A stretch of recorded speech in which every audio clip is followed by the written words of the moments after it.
Shivkranti TV news अन्याय, अत्याचार, बेकायदेशीर कृत्य करणाऱ्या विरुद्ध शोषित पीडित न्याय देणारा एकच आवाज। शिवक्रांती टीव्ही दिनबंधू न्यूज संपादक सत्यशोधक शंकरराव लिंगे 7387377800। गणेश चतुर्थी आहे काय? गणेशाची पुण्यतिथी आहे की जन्मदिवस याचा गणेश भक्तांना पत्ताच नाही।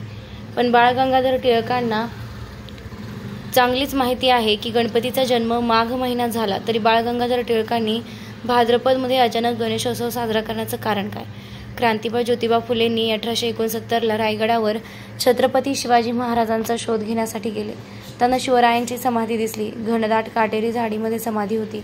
कार्यकर्त्यांना घेऊन झाडी झुडपे तोडले, साफ केले, स्वच्छ पाण्यानं धुतलं, फुले वाहिली, पूजा केली, शिवाजी राजांना पदवी दिली। कुळवडी भूषण म्हणजे शेतकऱ्यांचा राजा। या पण गावातला ग्रामजोशी ब्राह्मणांना घेऊन आला। शिवरायांच्या समाधीवर फुले वाहिली होती, ती लाथेने उडून टाकली व म्हणाला, काय रे शूद्रा, आम्ही ब्राह्मण श्रेष्ठ असताना या कुणबटाची पूजा करतोस। हा अपमान क्रांतिबा ज्योतिबा फुलेंना सहन झाला नाही, म्हणून सत्यशोधक समाजाच्या कार्यकर्त्यांना क्रांतिबा ज्योतिबा फुलेंनी आदेश दिला, संपूर्ण महाराष्ट्रात 10 दिवस शिवाजी महाराजांची जयंती साजरी करा, शिव उत्सव साजरा करा। पुण्यातून या शिवजयंती उत्सवाला सुरुवात झाली। महाराष्ट्रात कुणबी मराठा शिवजयंती साजरी करू लागला। महाराष्ट्रातल्या शूद्र अतिशूद्र क्रांतिबा ज्योतिबा फुलेंना आपले गुरु मानायला लागले। सत्यशोधक समाज चळवळीत सर्व समाज एकवटला। क्रांतिबा ज्योतिबा फुलेंच्या नेतृत्वात याचा फायदा सत्यशोधक समाज चळवळीत 2,18,618 सदस्य लोक झाले।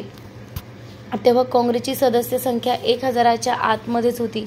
याचा अर्थ क्रांतिबा ज्योतिबा फुले हे शूद्र अतिशूद्रांची सामाजिक राजकीय चळवळ उभी करून बहुजन समाजाला सत्तेवर आणायचा पक्का अजेंडा रचला होता, यात शंका नाही। खरे शिवाजी महाराजांचे रयतेचे राज्य आणणार यात शंका अजिबात नव्हतीच। यावर पुण्यात टिळकांच्या नेतृत्वात सर्व पेशवे ब्राह्मण एकवटले आणि ज्योतिबा फुलेंचे आंदोलन काउंटर कसे करायचे याचा निर्णय घेतला। या पेशव्यांच्या शनिवार वाड्यातला गणपती रस्त्यावर आणला। 10 दिवस गणपती उत्सव 1885ला सुरू केला। मराठा कुणबी बहुजन समाजाला भक्ती मार्गात आणण्यासाठी भजन कीर्तन पोवाडे जागृती जत्थे जलसे पेपर रेडिओ कला पथके यातून गणपती देव तुमची सगळी संकट दूर करेल अशी भोळ्या भाबड्या जनतेच्या डोक्यात या माध्यमातून भक्ती मार्ग घुसवला।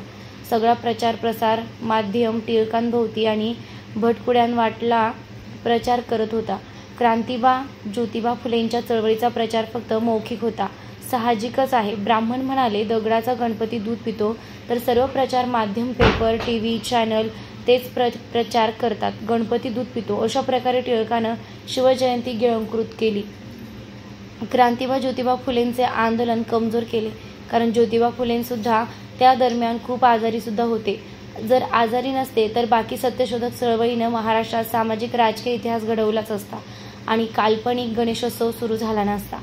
आता आपण गणपती कसा बनला म्हणतात। पार्वतीने आपल्या मलापासून गणपती बनवला।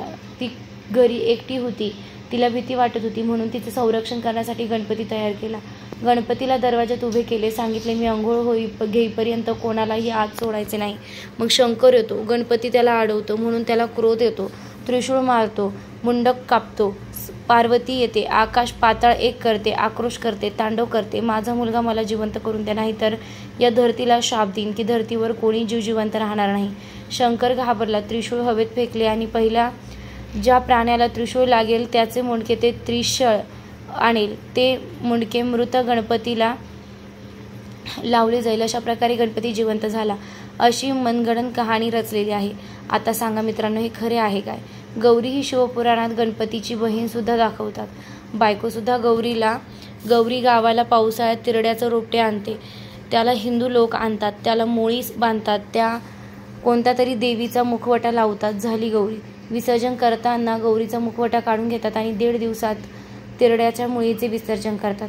ही मनगणन कहाणी आहे। मग डॉ. बाबासाहेब आंबेडकरांनी 32 डिग्री पास केलेले, जगाचा अभ्यास केलेले, कोणतीही बाब संशोधनाअंती कसोटीवर पारखून बघूनच येते, ते लेखाद्वारे आपल्याला बौद्धांना सांगत व 22 प्रतिज्ञांपैकी 3री प्रतिज्ञा दिलेली आहे की गौरी गणपती इत्यादी कोणत्याही देवदेवतेस मानणार नाही, त्यांची उपासना करणार नाही। बौद्ध तरुण तरुणींनो, तुम्ही लालबागचा राजा जातात, नवसाच्या गणपतीला जाता, गणपती मंडळाला भेटी द्यायला जाता, नवरात्रोत्सवात बिना चप्पल जातात, कोजागिरी पौर्णिमेला गरडा खेळायला जातात, होळी खेळायला जातात, धुलीवंदन खेळायला जातात, संक्रांतीला हळदी कुंकू साजरा करतात, दहीहंडी फोडायला जातात, हिंदू सणात बॅनर लावून गणपती तुमचे फोटो लावून शुभेच्छा देता. पण तुम्हाला माहिती आहे का, हे सगळे सण आपल्या राजा महापुरुषांनी हत्या करून ब्राह्मणांनी आनंदोत्सव म्हणून उत्सव साजरा केलेले आहेत. मी तुम्हाला प्रश्न विचारतो, तुम्हाला माणसात आणले बाबासाहेबांनी, शिक्षणाचे दरवाजे उघडले बाबासाहेबांनी, आज डिग्री घेतली आहेत बाबासाहेबांमुळे, लाखो रुपये पगार घेत आहे बाबासाहेबांमुळे. मग यापैकी गणपतीने किंवा हिंदू देवदेवतेने तुमच्यासाठी काय केलं हे सांगा.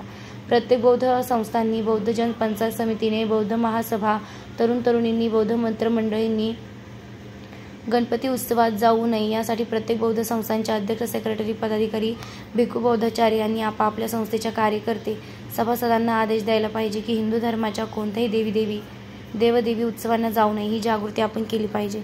जय शिवराय, जय भीम. धम्म संदेश प्रचारक अशोक तुळशीराम भोवरे, सिडको, नांदेड.